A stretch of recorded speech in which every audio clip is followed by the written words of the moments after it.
શેઠાણી ને બૂમ સંભળાની, શેઠાણી 3 દિવસથી ભૂખ્યો છું, અનાજ આપો.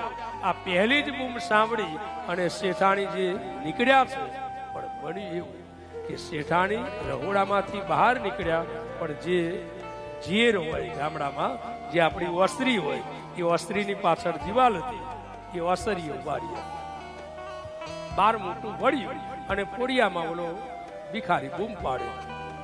શેઠાણી સાંભળે કરા, રોટલી આપવા ન જાય.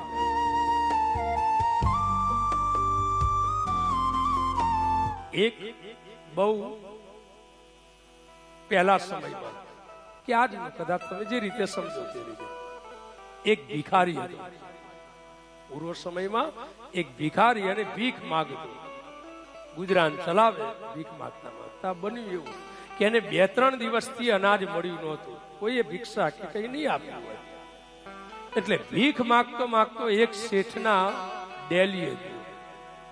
સાંભળજો, આ કથા જીવનમાં બીજી કથા યાદ રાખો કે ન રાખો, પણ આ જે હું અત્યારે દ્રષ્ટાંત આપને કહેવા જઈ રહ્યો છું, એ જો જીવનમાં એકવાર ઉતરી જશે તો તમારું જીવન સુધરી જશે. ભગવાન પ્રત્યે તમને કોઈ ફરિયાદ જ નહીં રહે. આ સાંભળ્યા બાદ એટલે ભીખ માંગતા માંગતા એક શેઠની ડેલીએ ગયો અને ભિખારીએ બૂમ પાડી. પણ ભિખારી હતો ભિક્ષા માંગવા જતો, પણ એ ગળું બહુ સારું અને બહુ ભજનાનંદ ભગવાનમાં માનતો હતો. એટલે સુંદર મજાની ધૂન કીર્તન ગાય, હાર્મોનિયમ હાથમાં લીધેલું અને સુંદર મજાનું કીર્તન ગાય અને વચ્ચે વચ્ચે ભીખ માગે કે ભાઈ, હું 3 દિવસથી ભિખારી ભૂખ્યો છું, મને અનાજ મળ્યું નથી, મને કંઈક ખાવાનું આપો, કંઈક ખાવાનું આપો. આમ કરતા કરતા શેઠની ડેલીએ ગયો, બૂમ પાડી, શેઠ 3 દિવસથી ભૂખ્યો છું, મને ખાવાનું અનાજ આપો. વળી સુંદર મજાનું કીર્તન ગાય, બહુ મીઠો અવાજ એનો. એટલે શેઠે કહ્યું, જો ભાઈ, આ મારી પેઢી છે, સવારનો ટાઈમ. શેઠ પોતાની પેઢીને આમ સાફ સફાઈ કરતા હતા, એટલે શેઠે કહ્યું, આ મારી ડેલી છે, પણ આ મારી ઓફિસ છે. એક કામ કર, બાજુની જે ડેલી છે ને, એ મારું ઘર છે, ત્યાં જા. શેઠાણી હું નાસ્તો કરીને આવ્યો છું, એટલે શેઠાણી ગરમ ગરમ રોટલી બનાવે છે, તને આપશે. તું એક કામ કર, બાજુની ડેલી છે, મારી જ છે, તું ત્યાં જા.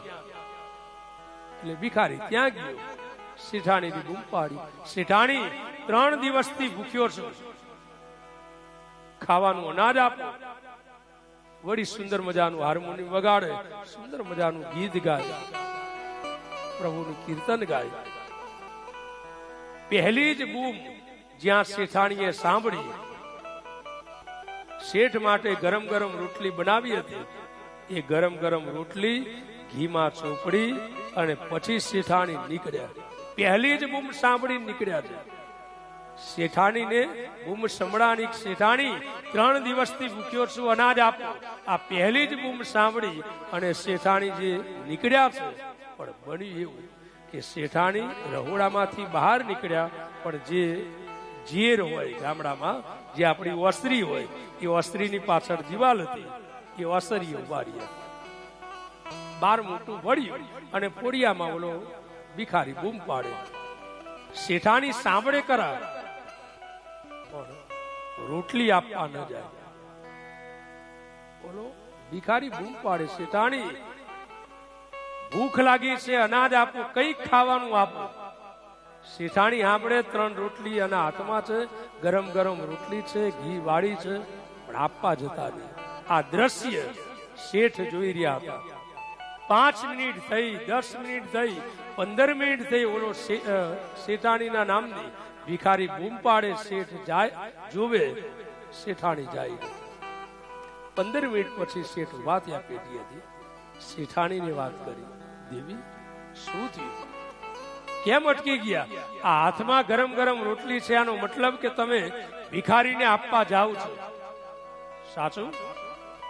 શેઠાણી કે હા, ભિખારીને જ આપવી છે. અરે શેઠાણી, તો હું ક્યાં ના પાડું છું, આપો ને. અને હું તો કઉ છું પ્રેમથી અને જમાડ, ભાણું પીરસી આપ, બીજી રોટલી બનાવો, હું તને ક્યાં ના પાડું છું. તો તમે અટકી કેમ ગયા? સાહેબ, જે શેઠાણીએ વાત કરી, આ વાત જીવન પર્યંત જીવનમાં સંગ્રહી રાખવા જેવી છે. શેઠાણી જે વાત કરે છે, શેઠાણીએ કહ્યું, શેઠ મારે આપવી જ છે રોટલી, પણ શેઠ સાંભળો તો ખરા, આ કેટલો સુંદર મજાનો આ ભિખારી સુંદર રાગની અંદર આ સુંદર મજાનું કીર્તન ગાય છે. મને એમ થાય છે કે ગાયા જ કરે, હું સાંભળ્યા જ કરું, ગાયા જ કરે, સાંભળ્યા જ કરું.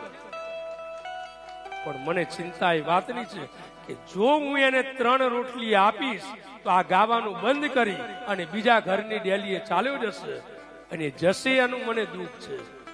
એટલે સાંભળ્યા જ કરું, સાંભળ્યા જ કરું એમ થાય છે.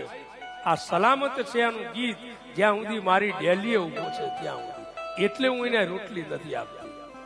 સાહેબ, કદાચ આ દ્રષ્ટાંત હશે, પણ જીવનમાં ઉતારવા જેવું એ છે કે આપણે ભગવાનના મંદિરે જતા હોય, ભગવાનને યાદ કરતા હોય, એના ગુણાનુવાદ ગાતા હોય, એની માળા કરતા હોય, ભગવાન મંદિરમાં બેઠો બેઠો બધું સાંભળે છે, પણ ભગવાનને ડર એ છે કે આને જે જોતું હોય એ જો હું આપી દઈશ તો કાલથી આ ભક્તિ કરવાનું બંધ કરશે. આપણે એવું જ કરીએ છીએ.